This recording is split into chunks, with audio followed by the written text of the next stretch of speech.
चलिए आज का हमारा क्लास करंट इलेक्ट्रिसिटी पे कंटिन्यू करते हैं। तो हमारे पिछले क्लास में हमने कुछ सीरीज कॉम्बिनेशन और पैरेलल कॉम्बिनेशन पे बात कर रहे थे। उसके बीच में कुछ कुछ डिफरेंस था, कुछ कुछ टॉपिक, कुछ कुछ टर्म आया था। जैसे कि लास्ट टॉपिक था हमारा ईएमएफ ऑफ सेल और पोटेंशियल डिफरेंस के बीच में डिफरेंस हम लोग ने किया था। तो आज का हमारे इस क्लास में हम लोग ग्रुपिंग ऑफ सेल्स सीरीज में कैसे ग्रुप करते हैं, पैरेलल में कैसे ग्रुप करते हैं, ये हम लोग सीखेंगे। तो ग्रुपिंग ऑफ सेल्स, तो ग्रुपिंग ऑफ सेल्स करने का मतलब इसका कुछ रूल होगा। तो पहले उस रूल को हम लोग क्लियर करेंगे, उसके बाद हम लोग ग्रुपिंग ऑफ सेल्स में मूव कर जाएंगे। तो चलिए हेडिंग डाल लीजिए ग्रुपिंग ऑफ सेल्स। उसके अंदर में हेडिंग रहेगा 1, रूल्स ऑफ, क्या इसका नियम है, rules of series combination, rules of series combination of cell. तो क्या रूल्स है?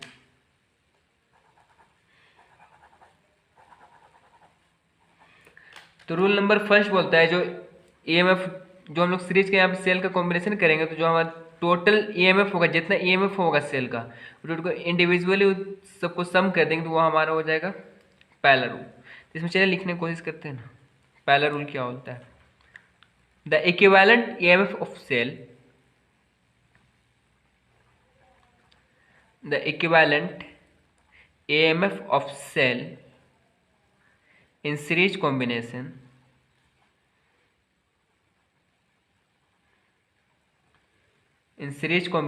is equal to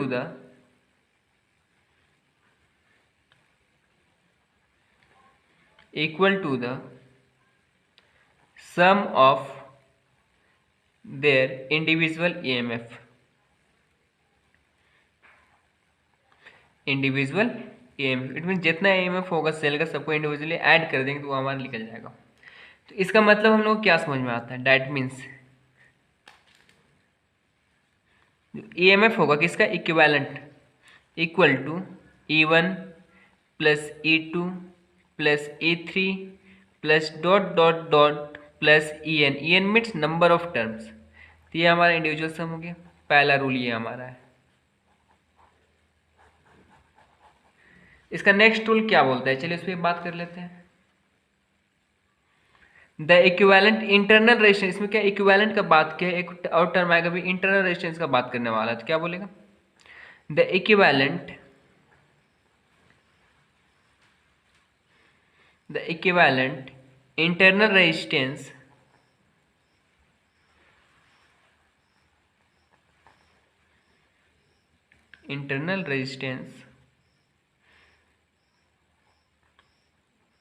of cell in series combination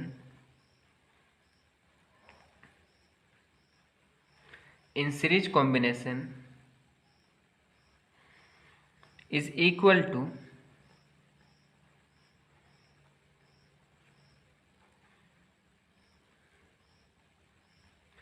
sum of their internal resistance, sum of their internal resistance। तो second rule क्या बोलता है? जो equivalent internal resistance होगा of cell किसमें सीरीज कॉम्बिनेशन, तो उसका क्या इंडिविजुअल सम करेंगे, जितना भी इंटरनल रेजिस्टेंस उसको इंडिविजुअल सम करेंगे सेम एज। तो इसका मतलब क्या निकल के आता है? डैट मीन्स इंटरनल का बात करते हैं, internal R E Q equal to R1 plus R2 plus R3 plus dot dot dot plus RN। Clear है हमारे यहाँ तक? ये तो इसका रूल था। तो अब सिंपल जो हमारा टॉपिक है ग्रुपिंग ऑफ सेल्स, तो सेल्स का ग्रुपिंग कैसे होता है, तो चलिए उस पर हम लोग अब बात करने की कोशिश करेंगे। तो हेडिंग डाल लीजिए, अगेन सेम हेडिंग डालिए ग्रुपिंग ऑफ सेल्स। तो यहाँ पे हेडिंग होगा आपका ग्रुपिंग इन सेल्स, किसमें? सीरीज में। तो यहाँ पे लिखेंगे grouping of cell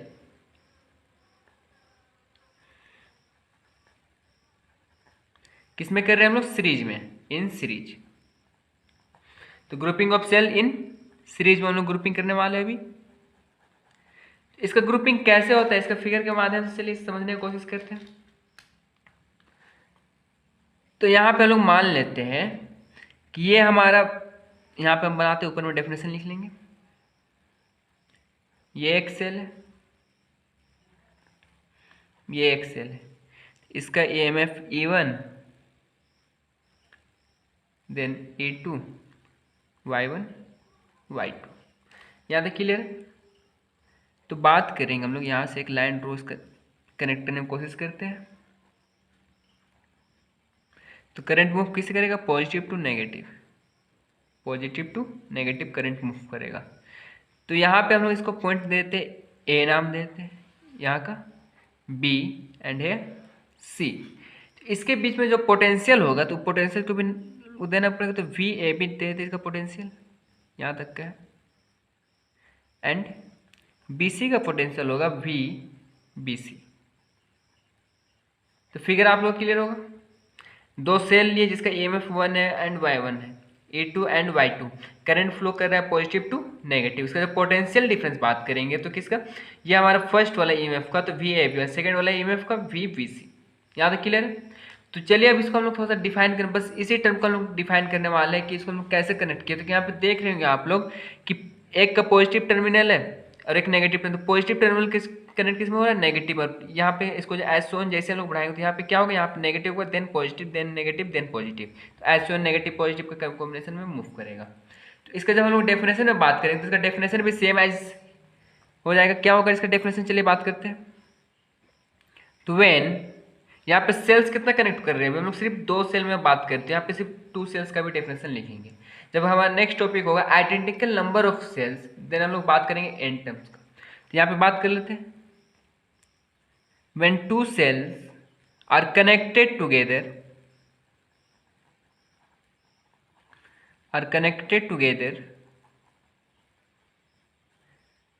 such that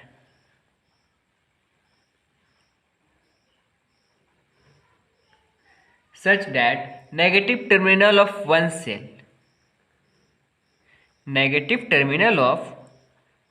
cell is connected to positive terminal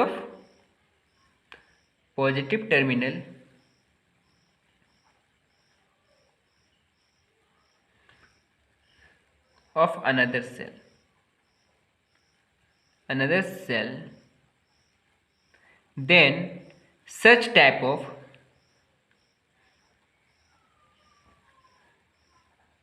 grouping is called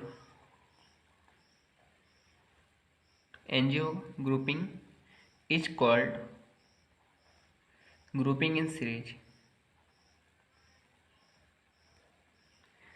तो बस वही चीज़ को यहाँ पे एक्सप्लेन किया। यहाँ पे जो हम एक्सप्लेन करना चाहते थे कि हमारा पॉजिटिव टर्मिनल ऑफ सेल्स को कनेक्ट किससे करेंगे? नेगेटिव से। Negative terminal of cell connect किससे? पॉजिटिव से। And as so on. यहाँ पे फिगर के माध्यम से आप लोग समझ भी रहे होंगे। यहाँ पे नेगेटिव है, देन यहाँ पे पॉजिटिव है। तो पॉजिटिव किससे कनेक्ट हो रहा है? यहाँ पे नेगेटिव से। यहाँ पे पॉजिटिव आगे, पॉजिटिव यहाँ पे जब हम लोग बनाएंगे इसको एज सो ऑन करेंगे तो यहाँ पे क्या होगा? नेगेटिव होगा। देन यहाँ पे पॉजिटिव कनेक्ट होगा, देन इसको इंक्रीज करेंगे तो फिर यहाँ पे क्या होगा? नेगेटिव आ जाएगा।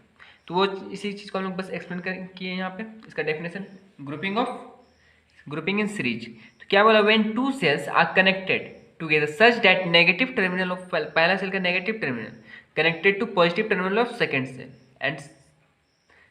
And as on, it means then such type of grouping is called grouping in series. यहाँ तक क्लियर होता है? तो यहाँ तक जैसे हम लोग लिखे था फिगर को एक्सप्लेन करने की कोशिश करते हैं। फिगर में जो हम लोग बात किए यहाँ पे E1 क्या है, Y1 क्या है एंड एज यहाँ पे क्या क्या है वो हम लोग को बात करना पड़ेगा। तो यहाँ पे लिखेंगे let E1 and E2 are EMF of two cell का क्या है? EMF है। यहाँ तक clear? R1 and R2 are internal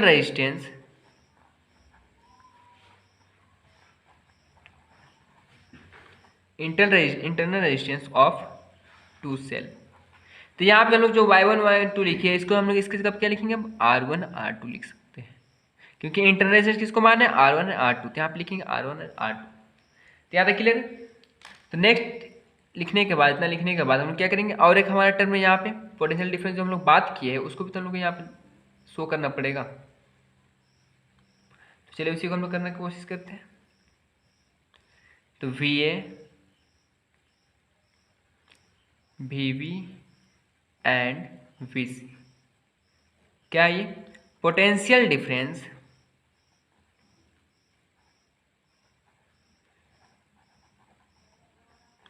potential difference at point A B and C, it means A point में वी ए, बी पॉइंट में V B and C point में B C. यहाँ तक क्लियर है। And यहाँ पे आप लोगों को आई दिख रहा होगा, तो आई भी यहाँ पे लिखना पड़ेगा। तो आई क्या है, I equal to current flowing through cell. तो आई इक्वल टू क्या, जो करंट फ्लो कर रहा है सेल पे, तो वह उसी को हम लोग यहाँ पे एक्सप्लेन कर रहे हैं। तो यहाँ तक हम लोग का काम क्लियर होता है। तो यहाँ पे देखने वाली बात है, आपको यहाँ पे वैरी क्या करे, V A B and V A B में पोटेंशियल वैरी करे। तो सबसे पहले हमारा काम क्या होगा, पोटेंशियल निकालने का। तो जो वैरी करते हैं हम लोग उसी को सबसे पहले निकालने की कोशिश करते हैं। तो यहाँ पे हम लोग क्या लिखेंगे, पहले पोटेंशियल निकालने की कोशिश करते हैं। इतना करने के बाद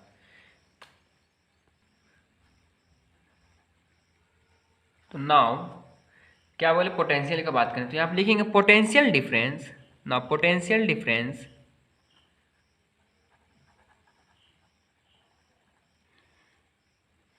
between positive and negative terminal of first cell. Positive and negative terminal of first cell. It means पहला वाला सेल का हम लोग बात करने की कोशिश में है। अभी हम लोग यहाँ पे दिखाने की कोशिश करते हैं आपको पहला वाला सेल पे।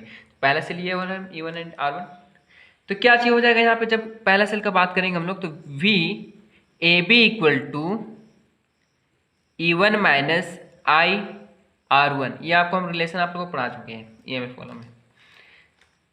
तो यहाँ पर कैसे हम लोग लिखे, तो यहाँ पे जब टोटल करंट फ्लो करेगा, जितना करंट जितना टोटल ईएमएफ लास्ट में जो निकल के आएगा, टोटल ईएमएफ में हम लोग करंट माइनस करेंगे तो हमारा क्या निकल जाएगा, वोल्टेज निकल जाएगा। एंड सेकेंड सेल का भी बात करना पड़ेगा। तो and potential difference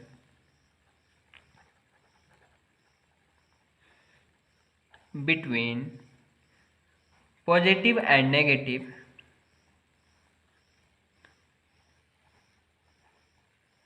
negative terminal of second cell. तो सेकेंड सेल का भी बात करेंगे तो सेम क्या होगा यहाँ पे, V B C equal to E2 minus IR2। It means यहाँ पे सेकेंड वाला सेल का हम लोग बात करने की कोशिश में है। तो जैसे ही हम लोग इतना काम कर लिए, तो इतना काम करने के बाद हम लोग क्या करेंगे, अब जब ये दोनों का लोग दोनों को इंडिविजुअल लोग सम कर देंगे तो क्या हम लोग को टोटल पोटेंशियल निकल जाएगा, जितना सेल में लग रहा था। मतलब इस जो फिगर में हमारा जो लगा था, इस फिगर में कितना पोटेंशियल लग रहा है, वो हम लोग अगर इसका दोनों को ऐड कर देंगे तो इसका टोटल निकल जाएगा। तो चलिए भाई काम करने की कोशिश करते हैं। तो now total potential difference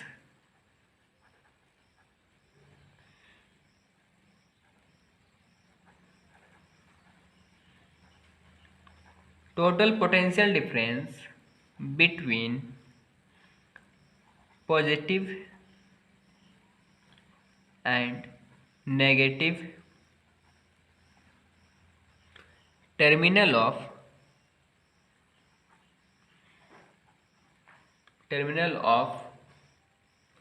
combined cell. जब दोनों सेल को हम लोग जो कंबाइन किए, तो वहाँ पे हम लोग यहाँ पे जो बात करते हैं फिगर में, आप लोग जब दोनों सेल यहाँ पे कंबाइन होते हैं, यहाँ पे एक सी और तब ये पूरा सेल का हम लोग निकालने वाले हैं क्या जी, पोटेंशियल डिफरेंस। तो वही बात करने की कोशिश कर रहे हैं हम। तो कंबाइन सेल बिटवीन जो दो टर्मिनल था हमारा ए एंड सी। यहाँ तक क्लियर है। जब यहाँ हम लोग इतना बात कर ले तो क्या होगा यहाँ पे, तो फिगर एक बार फिर से देख लीजिए। ए सी हम लोग निकालेंगे वी ए सी, तो क्या करना पड़ेगा, ए बी और बी सी को जोड़ेंगे तो ए सी निकल जाएगा। तो बस वही हम लोग काम करने वाले हैं यहाँ पे। तो यहाँ पे क्या लिखेंगे, V A C, it means पूरा का, तो क्या लिखेंगे, V A B plus V B C. Clear होता है यहाँ तक। तो V A C equal to हमारे पास क्या था, इसका result E1 minus IR1 plus E2 minus IR2। ये कहाँ से लिख लिया, यहाँ पे देखिए ना, E1 और E2 यहाँ पे जो लिखा हुआ बस लिखिए। इतना करने के बाद इसको आप सोल्व करने की कोशिश करते हैं। तो वी ऐसे इक्वल टू क्या होगा, E1 वाला टर्म को एक साथ ले आते हैं, तो E1 plus E2 minus IR1 minus IR2। तो V S C equal to क्या होगा, E1 प्लस E2, यहाँ पे माइनस आई कॉमन निकाल लेते हैं हम लोग, तो क्या होगा, माइनस आई कॉमन निकल गया, तो यहाँ से क्या हो जाए R1 प्लस R2, ये हमारा टोटल हो गया। तो इसको इक्वेशन 1 मान लीजिए, इक्वेशन 1 मान लीजिए। तो इक्वेशन 1 हम माने तो इसको थोड़ा सा हाईलाइट करने की कोशिश करते हैं हम।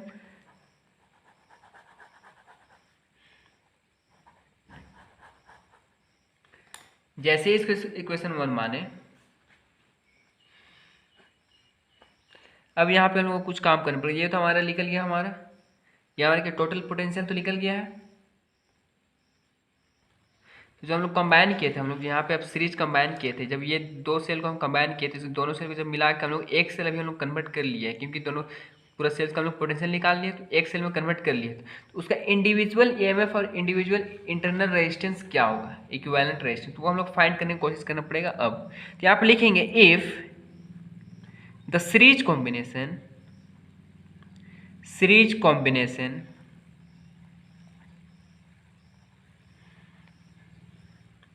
of the cell is replaced by a single cell between A and C, जो लास्ट वाला हम पॉइंट था, of equivalent EMF, it means EQ, and equivalent internal resistance, equivalent internal resistance REQ। तो इंडिविजुअल जब हम इसको निकालने में हम लोग आए हैं, तो इसमें हम लोग जब इसको कन्वर्ट किए, इसमें एक सेल में कन्वर्ट किए, इसका न्यू फिगर कुछ ना कुछ बनेगा,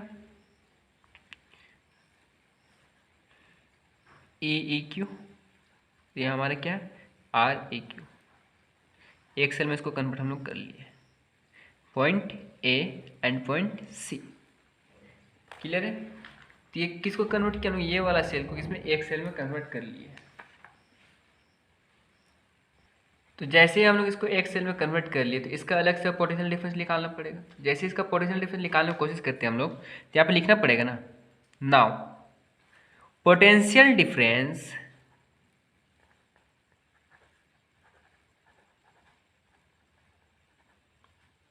between positive and negative terminal, positive and negative terminal of cell. तो कौन सा सेल का बात करें, जो न्यू सेल हम लोग जो फॉर्म होकर बाहर आया, तो उस सेल का हम लोग अब बात करने वाले हैं। तो यहाँ पे क्या होगा, V A C equal to E Q, equivalent EMF से माइनस करेंगे इंटरनल इक्विवेलेंट से। तो यहाँ तक क्लियर है। तो यहाँ हमारा क्या होगा, इक्वेशन 2, क्लियर है। आपका इक्वेशन 1 कहाँ पे, यहाँ पे, इक्वेशन 2 यहाँ पे, यहाँ बना दें, टोटल ईएमएफ से माइनस करेंगे इसको इंटरनल वाला को, क्लियर है यहाँ तक। तो अब बात करेंगे फ्रॉम इक्वेशन 1 एंड 2, जो हम इक्वेशन 1 एंड 2 लिखला है, वहाँ पे आप लोग को कॉमन आप लोग को दिख रहा होगा। तो वी ए सी अगर एल एच और एल एच एस दोनों का पार्ट इक्वल है, तो क्या आर सी एस वाला भी इक्वल होगा। अब लिखेंगे नाउ फ्रॉम इक्वेशन 1 एंड 2, जैसे इक्वेशन 1 और 2 को हम लोग जो कंबाइन करने की कोशिश करेंगे, तो क्या होगा, इक्वेशन 1 और इक्वेशन 2 को कंबाइन करना है। तो इक्वेशन 1 हमारे पास क्या है, फिर से हम लोग यहाँ पे लिखने की कोशिश करेंगे। तो इक्वेशन 1 यहाँ पे हमारे पास क्या है, चलिए लिखते हैं, V A C equal to E1 plus E2, कुछ इसी प्रकार के इक्वेशन आप लोगों को कॉपी में दिख रहा होगा अगर आप लोगों ने लिखा है तो, R1 प्लस R2, ये हमारा इक्वेशन 1 था।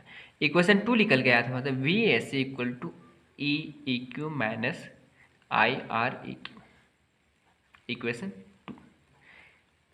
तो जब हमारा ये इक्वेशन 1 एंड इक्वेशन 2 हमारे पास दिख गया है, तो यहाँ पे अब बात करेंगे, जब हमारा ये दोनों इक्वल, तो एलएचएस पार्ट इक्वल है, तो ए क्यू वाला किसके इक्वल होगा, ये इसके इक्वल होगा, आर वाला किसके, इसके इक्वल होगा। तो इसीलिए तो यहाँ पे लिखेंगे देयरफॉर ई ई क्यू किसके बराबर होगा, E1 प्लस E2 के बराबर, एंड आर ए क्यू किसके बराबर, it mean R A Q, यहाँ पे देखिए आई से आई तो कैंसिल हो तो आर ए क्यू बचा, और यहाँ पे R one plus R two बच गया ना, तो बस उसे लिखेंगे। तो R A Q equal to किसके बराबर हो जाएगा, R one plus R two के बराबर। तो यहाँ तक क्लियर है, इसको भी ब्रैकेट में कर लेते हैं।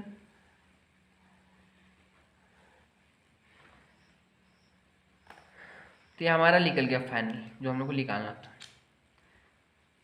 अब बात करेंगे यहाँ पे हम लोग if number of sales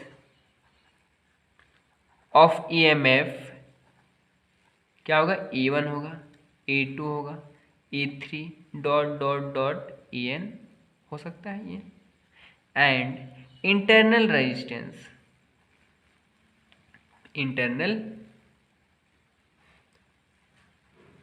resistance R1 R2 R3 dot dot dot Rn are connected in, किस में कनेक्ट है, सीरीज में। तो सीरीज में कनेक्टेड है तो इसका मतलब क्या निकल गया, देन जो टोटल ईएमएफ का बात है इसमें इक्विवेलेंट ईएमएफ का बात करेंगे तो क्या होगा, E1 plus E2 plus E3 plus dot dot dot plus En। And जब इंटरनल इक्विवेलेंट रेजिस्टेंस का बात करेंगे तो क्या होगा, R1 plus R2 plus R3 plus dot dot dot Rn। इस तरह से हमारा एक टॉपिक कंप्लीट होता है। कौन सा टॉपिक कंप्लीट हुआ, grouping of cells in series combination में कैसे ग्रुपिंग ऑफ सेल्स का हम लोग कहते हैं, तो वो हम लोग पूरा अच्छी तरीके से कंप्लीट कर लिया है। तो हमारा नेक्स्ट टॉपिक होगा अभी ग्रुपिंग इन पैरेलल। तो सेल्स का ग्रुपिंग पैरेलल में कैसे होता है, तो पैरेलल में हम लोग ग्रुपिंग करने से पहले क्या जानेंगे कि उसका प्रोसेस क्या है, इट मीन उसका रूल क्या है। तो पहले रूल हम लोग सीखने की कोशिश करेंगे। तो नेक्स्ट हेडिंग डाल लीजिए, grouping of cells in parallel. क्या होगा नेक्स्ट हेडिंग हमारा,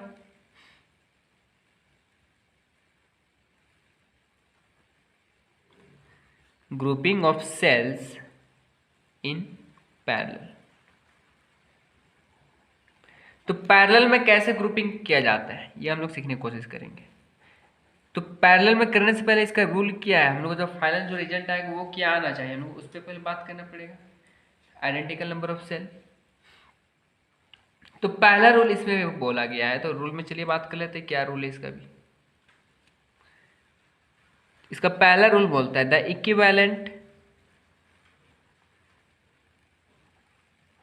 equivalent EMF of parallel combination, the equivalent EMF of parallel combination of cell is equal to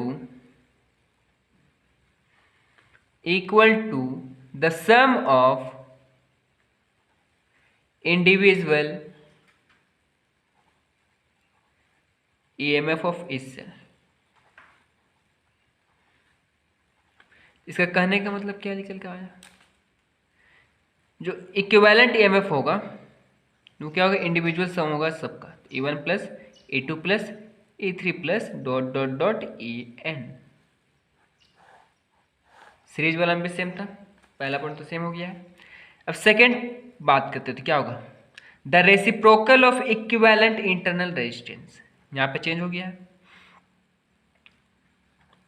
the reciprocal of equivalent internal, the resistance of equivalent internal resistance of parallel combination।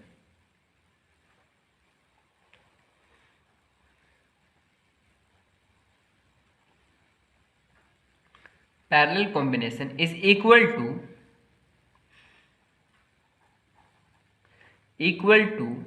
the reciprocal of, किसके बराबर होगा, the reciprocal of internal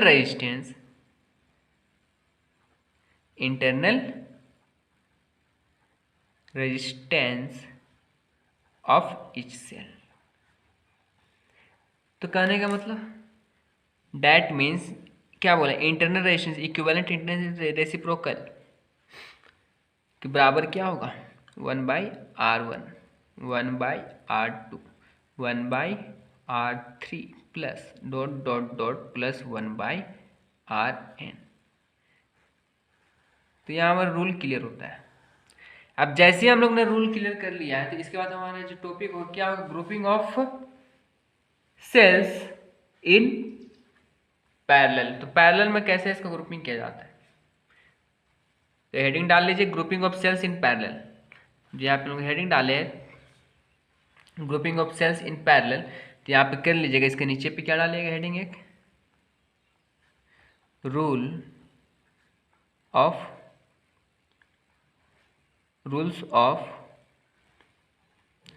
grouping of cell in parallel. किसका rule है ये, parallel का। किसके लिए, sales का कनेक्ट करने के लिए हमारा रूल था। तो इसके बाद का जो हेडिंग डालेंगे इसी का अंडर में जो हेडिंग होगा क्या होगा, grouping of cells in parallel. ये वाला जो हम लोग का टॉपिक चल रहा है, ये हमारा जो grouping of cells in parallel, उसी का हम लोग नीचे में फिर से हेडिंग डालेंगे और वहाँ काम करना स्टार्ट करेंगे। Grouping of cell in parallel. तो पैरेलल में कैसे ग्रुपिंग करते हैं, जो हेडिंग चल रहा था उसी को हम लोग फिर से हेडिंग डालें। तो सबसे पहले इसका फिगर पे बात करेंगे, फिर इसका एक्सप्लेनेशन हम लोग धीरे धीरे करके कंप्लीट करेंगे।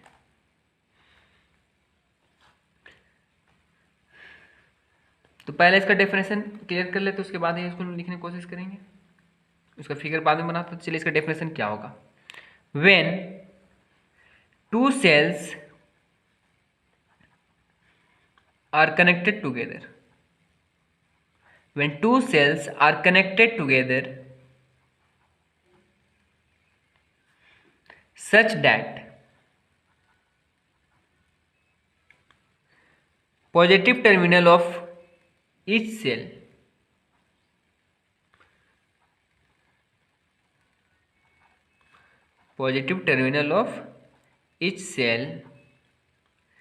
connected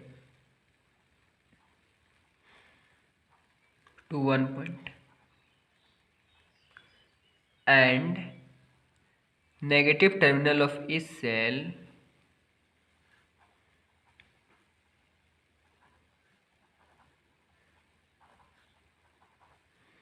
connected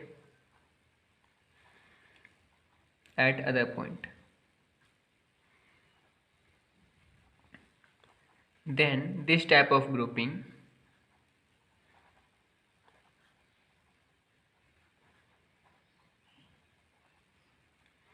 of cells called grouping in parallel.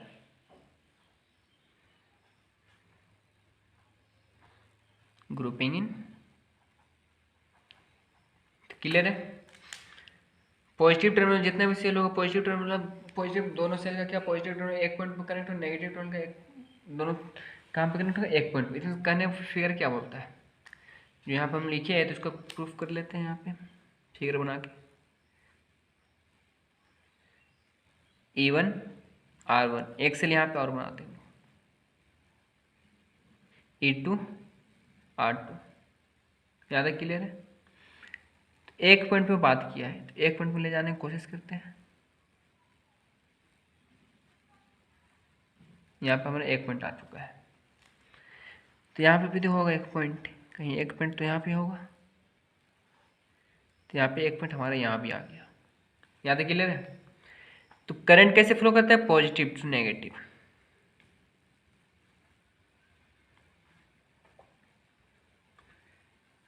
यहाँ तक क्लियर है आपको, ये तो करंट का डायरेक्शन है।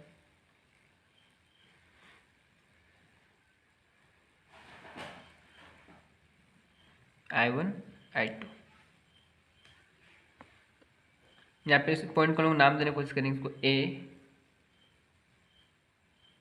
C, यहाँ इस पॉइंट का नाम दीजिए B1 B2। यहाँ तक क्लियर। इसका जो पोटेंशियल डिफरेंस होगा A से C का, वो क्या है V। इट इसमें वैरी क्या कर रहा है, इसमें वैरी आप लोग को दिखा करंट कर रहा है I1 प्लस I2। जो वैरी कर रहा है हम लोग बस उसी को फाइंड आउट करना रहता है। तो चलिए हम लोग फाइंड आउट करने की कोशिश करते हैं। यहाँ पे फाइंड क्या करना है, हम लोग करंट फाइंड करना है। तो ये क्या फाइंड करना है वो तो हम लोग को मिल गया। तो सबसे पहले फिगर को एक्सप्लेन करने की कोशिश करते हैं हम लोग, क्या क्या टर्म इसमें यूज हुआ है। तो लेट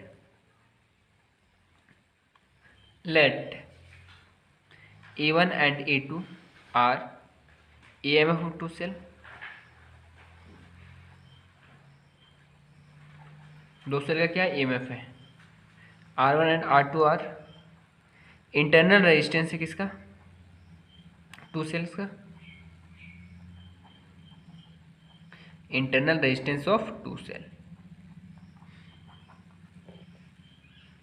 तो यहाँ पे करंट का बात क्या है, I1 एंड I2, दो करंट यहाँ पे I1 एंड I2, क्योंकि इस सेल का कुछ और करंट होगा, इस सेल का कुछ और करंट होगा।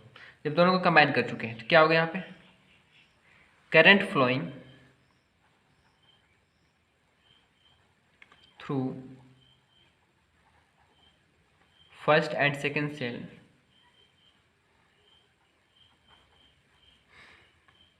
Cell towards points B1 and B2। तो B को क्या लिख सकते हैं, B1 एंड B2। क्लियर यहाँ तक। तो यहाँ पे एक टर्म और आप लोग को इंक्लूड किया हुआ दिख रहा होगा, तो V इक्वल टू क्या है, यहाँ पे देखिए V पोटेंशियल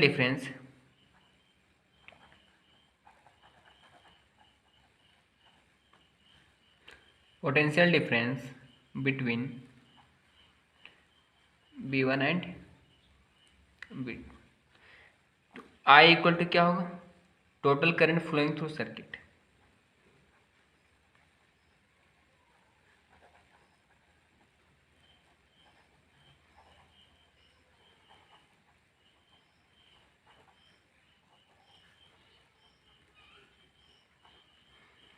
यहाँ तक क्लियर है। तो यहाँ पे बात क्या वेरी क्या करे, तो हम लोग करंट वेरी करे, तो करंट ही निकालने की कोशिश करेंगे, करंट कहाँ से हम लोग को निकल के आएगा। जैसे हम लोग काम किया उसमें भी इसमें भी सेम काम करेंगे, ये दो सेल को कन्वर्ट करेंगे एक सेल में, उसके बाद उस पॉइंट पर हम लोग जाके हम लोग क्या निकाल लेंगे कि कितना करंट उसमें फ्लो कर रहा है, इक्विवेलेंट उसका रेजिस्टेंस क्या होगा, वो हम लोग उसमें फाइंड करेंगे। तो यहाँ पे इतना करने के बाद लिखेंगे नाउ, अब जो हम लोग काम करना है वो करते हैं, स्टार्ट करते हैं। Potential difference across first terminal of cell, potential difference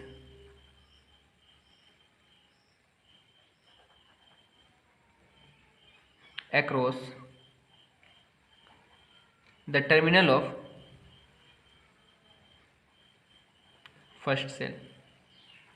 तो पहला सेल की बात करें तो यहाँ पे क्या होगा, V इक्वल टू होगा I1 minus I1 R1, current 1 का बात करें R1 का बात करें तो यहाँ पे क्या होगा, this implies that V plus ये माइनस लेटर को इधर ले आते हैं तो क्या होगा plus I1 R1 equal to E1। तो करंट इक्वल टू क्या चीज हो जाएगा यहाँ पे, I1 इक्वल टू क्या होगा E1 माइनस V, यहाँ तक क्लियर है, E1 minus V divided by R1। यहाँ V प्लस में इधर जाके क्या होगा माइनस में होगा, यहाँ पे क्या होगा मल्टीप्लाई में चीज़ क्या होगा डिवाइड हो जाएगा। यहाँ तक क्लियर है, यहाँ तक क्लियर हो चुका है। क्या क्या V equal to I1 E1 minus I1 R1, तो V इक्वल टू जो माइनस में इधर है तो प्लस में हो जाएगा, तो क्या V प्लस I1, यहाँ पे क्या होगा I1 R1 हो जाएगा, यहाँ पे एक होगा I1 R1, तो यहाँ पे इक्वल टू क्या होगा E1। तो यहाँ पे जब V को इधर ले जाए तो माइनस में हो जाएगा, तो यहाँ पे हमको आई करंट चाहे तो I1 इक्वल टू क्या होता है R1 के इधर इनके डिवाइड में हो जाएगा। तो ये हमारा क्लियर होता है यहाँ तक। एंड जब सेकंड के लिए बात करें तो आप लिखेंगे and potential difference across the terminal of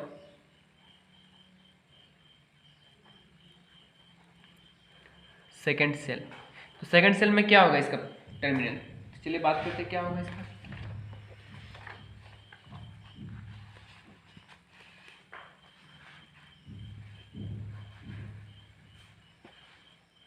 तो यहाँ पर हम लोग लिखेंगे क्या लिखेंगे, सेकेंड टर्मिनल का बात करते हैं, यहाँ पे I2 का बात करें तो यहाँ पे क्या लिखना पड़ेगा हम लोग को, V equal to E2 minus I2 R2।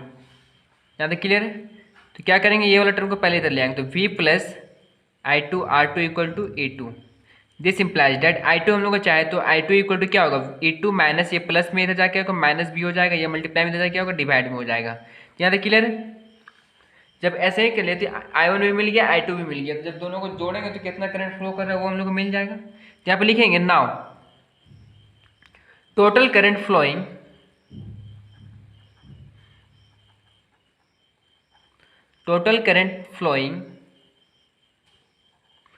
Through circuit.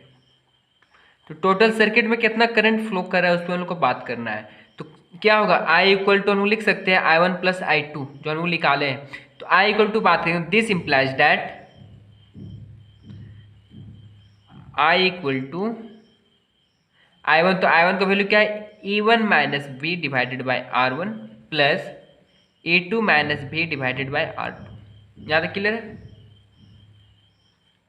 R1 plus R2 जब इसको सॉल्व करने की कोशिश करेंगे तो क्या होगा, I इक्वल टू इसका एलसीएम लेंगे तो एलसीएम क्या होगा, R1 इंटू R2, और ये R2 यहाँ दोनों से मल्टीप्लाई करके क्या होगा, E1 R2 minus V R2 plus ये मल्टीप्लाई करेगा तो क्या होगा, E2 R1 minus V R1।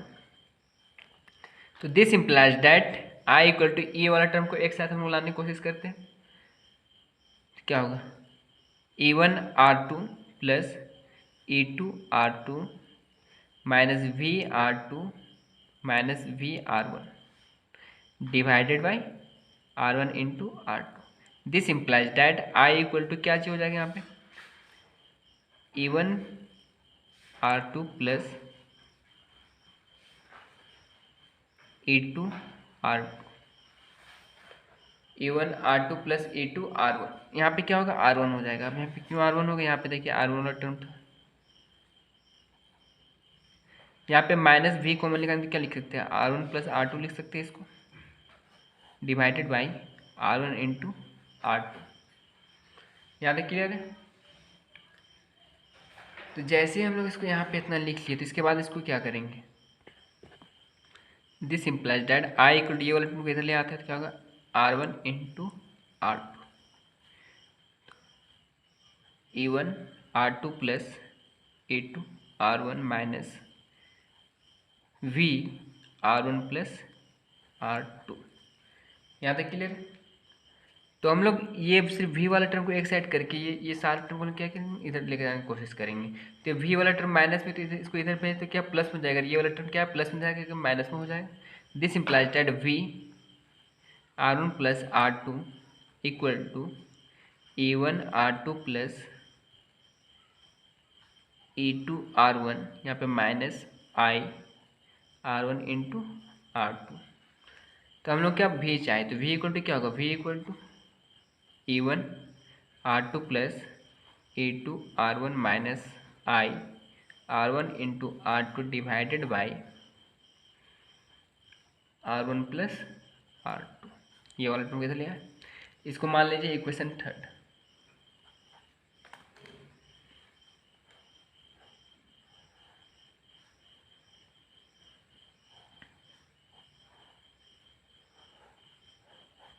Clear यहाँ तक। इक्वेशन वन ही मानिए, थर्ड क्यों मानिएगा, इक्वेशन वन। तब ये जो सेल्स था, टू सेल्स को किस में कन्वर्ट करना है, वन सेल में इसको कन्वर्ट करने की कोशिश करेंगे। तो यहाँ पे क्या लिखेंगे, इफ द पैरेलल कॉम्बिनेशन, ये बस कैलकुलेशन था, इसमें कुछ ज़्यादा काम नहीं करना था। Parallel combination of the cell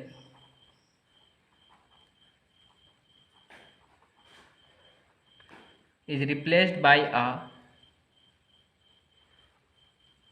single cell between B1 and B2 of equivalent EMF and internal resistance equivalent EMF, internal equivalent EMF। तो क्या हो गया यहाँ पे, तो यहाँ पे लिख सकते हैं इसको V equal to E equivalent EMF minus I internal equivalent EMF, equation 2। इसका फिगर कैसे बनेगा? सेम फिगर अलॉट करेंगे इसका भी। REQ, यहाँ पे EQ पॉइंट, यहाँ पे क्या होगा A पॉइंट B। यहाँ तक क्लियर है? जैसे ही यहाँ तक क्लियर होता है तो इसको क्या करेंगे, फ्रॉम इक्वेशन, जो हम लोग इक्वेशन निकल के आया इक्वेशन 3, 1 एंड 2, तो दोनों इक्वेशन को आप कंबाइन करेंगे, ये और ये इक्वेशन कंबाइन करेंगे तो क्या होगा, जैसे इसको कंबाइन करेंगे तो हम रिजल्ट निकल के आएगा, उसमें हम लोग बात करेंगे। तो चलिए लिखते हैं फ्रॉम इक्वेशन 1 एंड 2।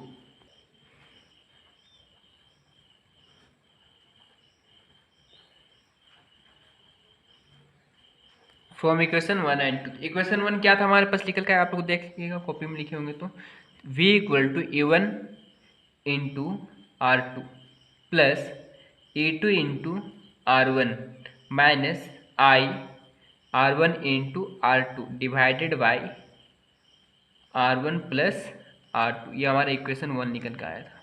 इक्वेशन 2 हमारे पास निकल के आया था V equal to EEQ minus I REQ, equation second निकल के आया था हमारे पास। तो जैसे इसको जब हम लोग इतना लिखे तो यहाँ पे क्या होगा, इसीलिए देयरफॉर V से भी तो समझ लीजिए कैंसिल हो जाएगा, तो EMF किसके बराबर है, EMF के बराबर हो जाएगा। यहाँ पे लिखना पड़ेगा हम लोग को EEQ equal to E1 R2 plus E2 R1 divided by R1 plus R2। Clear है? एंड EEQ इक्वल टू क्या होगा, E1 plus E2, E1 plus E2।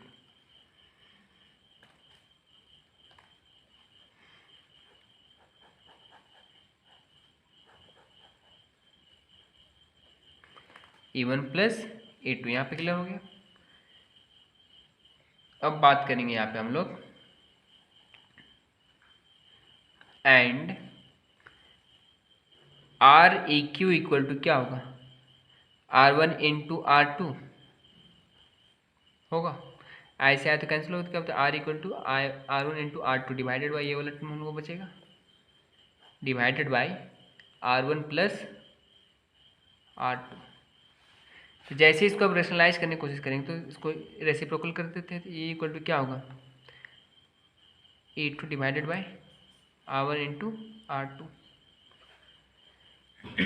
तो इसको हम लोग क्या लिख सकते हैं, 1 by REQ equal to R1 divided by R1 into R2 plus R2 equal to R1 into R2।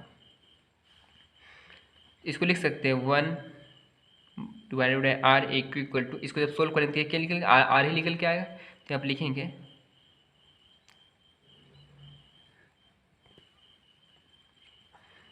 Cancel, यहाँ पे क्या बचा 1 बाई R2 प्लस कैंसिल, तो क्या बचा 1 बाई R1।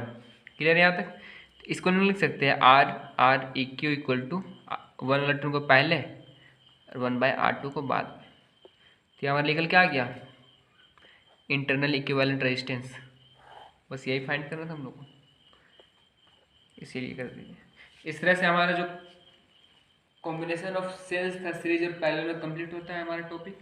तो हमारा नेक्स्ट क्लास जब भी होगा तो हमारे पास जो नेक्स्ट क्लास होगा grouping of identical number of cells. It means identical number of cells का ग्रुपिंग कैसे होता है, बहुत से n number of n term of मतलब सेल होगा, उसको ग्रुपिंग कैसे करेंगे सीरीज में और पैरेलल में, तो वो हम लोग बात करेंगे। तो जैसे हम लोग टॉपिक 2 टॉपिक कंप्लीट करेंगे, grouping of identical number of cells in series and in parallel, तो हमारा पहला पोर्शन करंट इलेक्ट्रिसिटी का कंप्लीट हो जाएगा। इट मीन्स 2A कंप्लीट हो जाएगा। इसके बाद लास्ट टॉपिक बचेगा हमारा 2B। तो 2B में कुछ ज़्यादा पढ़ना नहीं है हम लोग को। 2B में एक्सप्रेशन ही पढ़ना पड़ेगा। तो पहला एक्सप्रेशन होगा किरचॉफ लॉ क्या होता है। तो किरचॉफ लॉ में हम लोग 2 एक्सप्रेशन में डील करने वाले हैं। तो एक जंक्शन लूप क्या होता है एंड एक लूप लॉ क्या होता है। ये 2 लूप जैसे हम लोग क्लियर करेंगे तो हमारा इसका आधा पोर्शन कंप्लीट हो जाएगा। उसके बाद हम लोग इसमें बात करने वाले हैं, इसके बाद हम लोग जैसे इसको कंप्लीट करेंगे उसके बाद हम लोग बात करेंगे मीटर ब्रिज। 2 टॉपिक क्या बात करेंगे, मीटर ब्रिज क्या होता है, तो मीटर ब्रिज क्या होता है, उसमें जो सब रेजिस्टेंस को नापने का एक इंस्ट्रूमेंट समझ लीजिए, इंस्ट्रूमेंट है। तो जैसे मीटर ब्रिज कंप्लीट हुआ तो दो टॉपिक हमारे कौन से, किरचॉफ लॉ में दो टॉपिक पढ़ना था, एक जंक्शन लूप, एक लूप लॉ। ये दो टॉपिक कंप्लीट करने के बाद क्या हो, मीटर ब्रिज में आ जाएंगे। तो मीटर ब्रिज में जैसे कंप्लीट करेंगे, इसे एक्सप्रेशन कंप्लीट करना है। उसके बाद बात करेंगे पोटेंशियोमीटर क्या होता है। तो पोटेंशियोमीटर का जैसे ही इसका एक्सप्लेनेशन कंप्लीट करेंगे, पोटेंशियोमीटर का एप्लीकेशन होगा, 3 एप्लीकेशन पढ़ना है हम लोग को। तो इसमें फाइंड करना पड़ेगा potential difference between two EMF of cell. तो पहला एक्सप्रेशन हो जाएगा, दूसरा ईएमएफ ऑफ टू सेल दूसरा एक्सप्रेशन, और तीसरा EMF of internal resistance of cells हम लोग को फाइंड करेंगे तीसरा एक्सप्रेशन। इट मीन्स 1 2 3 4 5 6 7, ये 7 टॉपिक हम लोग डील करेंगे और हमारा टू बी कंप्लीट, इसमें चैप्टर कंप्लीट हो जाएगा। तो मिलते हैं हमारे नेक्स्ट क्लास में। आज के लिए बस इतना ही रखते हैं, धन्यवाद।